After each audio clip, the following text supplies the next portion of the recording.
মাদারীপুরের শিবচরে উদ্বোধন হয়েছে ফায়ার সার্ভিস ও সিভিল ডিফেন্স সপ্তাহ 2026। বুধবার সকালে শিবচর ফায়ার সার্ভিস স্টেশনে আয়োজিত অনুষ্ঠানে প্রশাসনের কর্মকর্তা ও স্থানীয় গণ্যমান্য ব্যক্তিরা অংশ নেন। অনুষ্ঠানে সভাপতিত্ব করেন Shibchar fire service station officer Tapan Kumar রায়।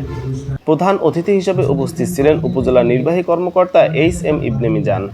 বিশেষ অতিথি হিসেবে উপস্থিত ছিলেন সহকারী কমিশনার ভূমি শাইখা সুলতানা এবং শিবচর থানার অফিসার ইনচার্জ কামাল হোসেন।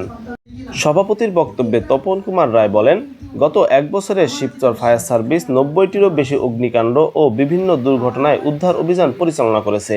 তিনি বলেন, আমাদের এবারের প্রতিপাদ্য অগ্নিযোদ্ধাদের একটাই পণ, নিরাপদ রাখব সম্পদ ও জীবন। আমাদের এবারের প্রতিপাদ্য অগ্নিযোদ্ধাদের একটাই পণ, নিরাপদ রাখব সম্পদ ও জীবন। বিগত এক বছরে 90টি অগ্নিকাণ্ডে দুর্ঘটনায় আমরা অংশগ্রহণ করেছি। বিশেষ অতিথির বক্তব্যে ওসি কামাল হোসেন বলেন, নিরাপদ সমাজ গঠনে জনসচেতনতার বিকল্প নেই। প্রশাসনের পাশাপাশি সাধারণ মানুষকেও দায়িত্বশীল আচরণ করতে হবে। আমরা সর্বদাই জনগণের পাশে আছি। আমরা যদি সবাই প্রশাসনের দিকে তাকিয়ে থাকি তাহলে আমরা এই দেশটাকে রক্ষা করতে পারবো না। আমরা তো আছি আপনাদের সেবার জন্য, আমরা তো করব, কিন্তু পাশাপাশি আপনারও তো দায়িত্ব আছে, আপনারও কর্তব্য আছে। প্রধান অতিথির বক্তব্যে উপজেলা নির্বাহী কর্মকর্তা HM ইবনে মিজান প্রতিটি ব্যবসায় প্রতিষ্ঠানে অগ্নি নির্বাপক যন্ত্র রাখার গুরুত্ব আরোপ করেন। একই সঙ্গে অগ্নি নির্বাপক ব্যবস্থা নিশ্চিত না করলে প্রয়োজনীয় আইনগত ব্যবস্থা ও মোবাইল কোর্ট পরিচালনার হুঁশিয়ারি দেন।